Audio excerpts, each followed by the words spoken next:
Boa noite, pessoal, tudo bem? Estou aqui para essa live rapidinha porque fizeram uma pergunta bem interessante a respeito de um texto de Mateus. Eu quero ler aqui rapidamente para você. Mateus, capítulo 17, quero ler a partir do 10 até o 13, diz assim: os discípulos lhe perguntaram, então, por que os mestres da lei dizem que é necessário que Elias venha primeiro? Respondeu Jesus: de fato, Elias vem e restaurará todas as coisas, mas eu digo a vocês, Elias já veio, e eles não o reconheceram, mas fizeram com ele tudo o que quiseram. Da mesma forma, o Filho do Homem será maltratado por eles. Então, verso 13, os discípulos entenderam que era de João Batista que ele tinha falado. E a dúvida será que, como é que essa história, Elias vinha primeiro, tinha uma profecia que Elias vinha primeiro, como é que é o negócio? Deixa eu voltar um texto aqui com vocês. Malaquias, capítulo 4, verso 5, diz assim, vejam, lá no finalzinho do texto diz assim, eu enviarei a vocês o profeta Elias antes do grande, terrível ou temível, dia do Senhor.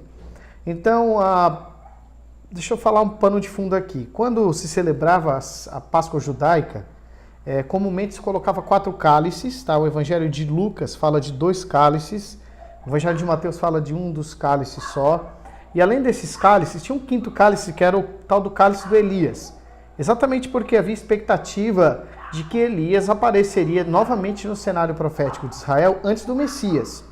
E aí fica aquela questão, mas será que Elias ia ressuscitar? Elias ia reencarnar? Será que João Batista é de fato Elias reencarnado? Então, eu quero responder de 3 maneiras. Em primeiro lugar, uma regra de hermenêutica, uma regra de interpretação bíblica é o seguinte: um texto mais claro lança luz sobre um texto mais obscuro, Ou um texto mais óbvio, ele vai lançar luz sobre aquele que talvez é acinzentado ou gera dúvidas, ok? Muitas heresias, muita bobagem é falada aí no meio gospel, exatamente porque as pessoas pegam textos isolados, não claros, e dali eles tiram interpretações das mais diversas que elas não condizem com a realidade, ok?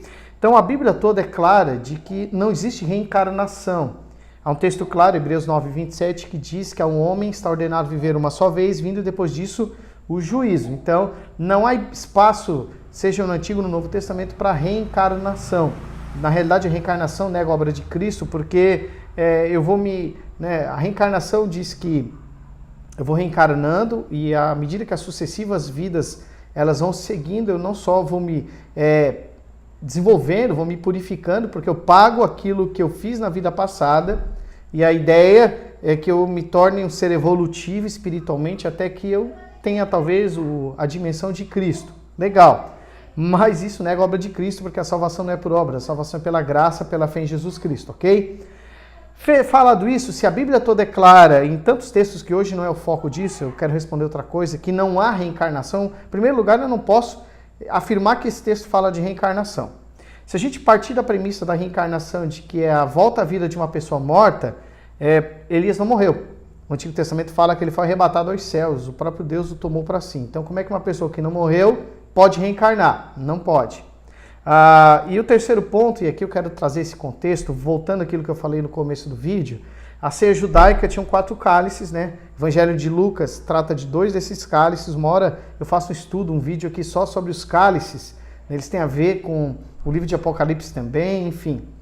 Mas eram 4 cálices na mesa e um 5º cálice era o cálice do Elias, Que um cálice não era tomado, mas ele era colocado para que apontasse exatamente essa expectativa de que dentro do cenário profético de Israel, Elias voltaria, ok? Então, quando Deus fala que o profeta Elias veio e os discípulos, como a gente leu ali em Mateus 17, fala ali no versículo 13, que eles entenderam que Jesus estava falando de João Batista, porque esse Elias que viria não era o próprio Elias como pessoa, mas alguém no espírito profético de Elias, alguém da linhagem profética de Elias. O último grande profeta, o último profeta da antiga aliança é João Batista. Não existe mais profeta nos dias de hoje como era nos dias da antiga aliança, ok? Não existe. Existe o espírito de profecia? Existe. E os crentes comumente confundem um dom de revelação ou uma palavra de conhecimento com profecia. Não é isso. O Novo Testamento trata o profeta como aquele que anuncia o Evangelho. Você tem ideia, no Antigo Testamento, um profeta que errasse uma profecia, ou seja, deixa eu passar um caminhão aqui, passou. No Antigo Testamento, um profeta que errasse uma profecia, ele era apedrejado até a morte. Se a gente fosse ver quantos profetas hoje falam tanta bobagem, tinha muita gente que já era para ter sido apedrejado faz tempo. Mas esse é um assunto para um outro vídeo. O que Jesus está falando é que haveria, e Deus estava falando, que o último profeta da Antiga Aliança, Jesus fala de João Batista como o maior profeta dos nascidos de mulher, esse espírito profético, ele encerrou com João Batista, ok? Então esse Elias que haveria de vir, não era o Elias como pessoa, não era o Elias profeta do Antigo Testamento, era de fato João Batista como aquele que encerra o período profético do Antigo Testamento. Ele não só encerra, como ele é o último profeta, e aí é a transição para o espírito da profecia encarnado na pessoa do Messias, ok, gente? Então, quero encerrar o vídeo reafirmando isso. Esses 3 pontos que eu falei, que são base para qualquer texto, gente, tem um espírito bereano, não engula qualquer coisa que você ouça, seja de um herege, seja de alguém que nem cristão seja de um cristão. Olhe para as Escrituras. Repetindo, um texto mais claro lança luz sobre o mais obscuro. Na Bíblia não há qualquer menção e ela não deixa nenhuma margem para reencarnação. Elias, ele não morreu, então, mesmo que existisse reencarnação, ele não poderia reencarnar porque ele não morreu, Deus o tomou para si. E o que a profecia do Antigo Testamento apontando para a vinda de Elias era do espírito profético.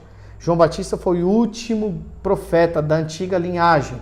Lembrando que antes do Messias, Deus falava através dos profetas. Hoje nós não precisamos de profetas para falar conosco. Temos as Escrituras, temos a Bíblia, nós temos o Espírito Santo dentro de nós que nos traz a iluminação dos mandamentos que temos que obedecer. Vírgula, se você me perguntar, o Espírito de profecia atua hoje? Atua. Deus levanta pessoas para nos dar apontamentos, para nos trazer palavras de conhecimento, palavras específicas, mas não é o mesmo ofício de profeta do Antigo Testamento, que isso já acabou, não existe mais.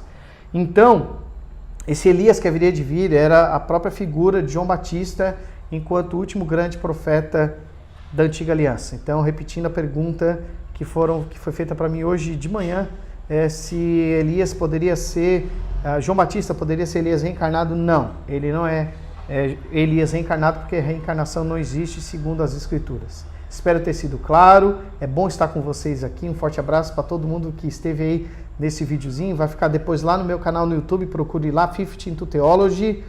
Se você se perdeu aí nessas línguas estranhas que eu falei, dá uma olhada aí na minha bio, né, no meu perfil aqui no Instagram, tem um endereço ali, bit.ly, traço invertido, _ o Daniel De Luca, tá? É um link que vai dar direto para o canal no YouTube, vai estar aí no IGTV, mas eu vou colocar esse vídeo lá nos diversos, na playlist diversos, para você rever, enfim, que esse vídeo possa te abençoar. Novamente, forte abraço a todos, espero ter sido claro e elucidativo, e se você tiver perguntas, né, quando eu estiver colocando ali no meu stories alguma pergunta, não deixe de perguntar, né, porque eu creio nessa missão que Deus me colocou como ajudar vocês a entender um pouquinho mais as Escrituras, porque a gente sempre está aprendendo.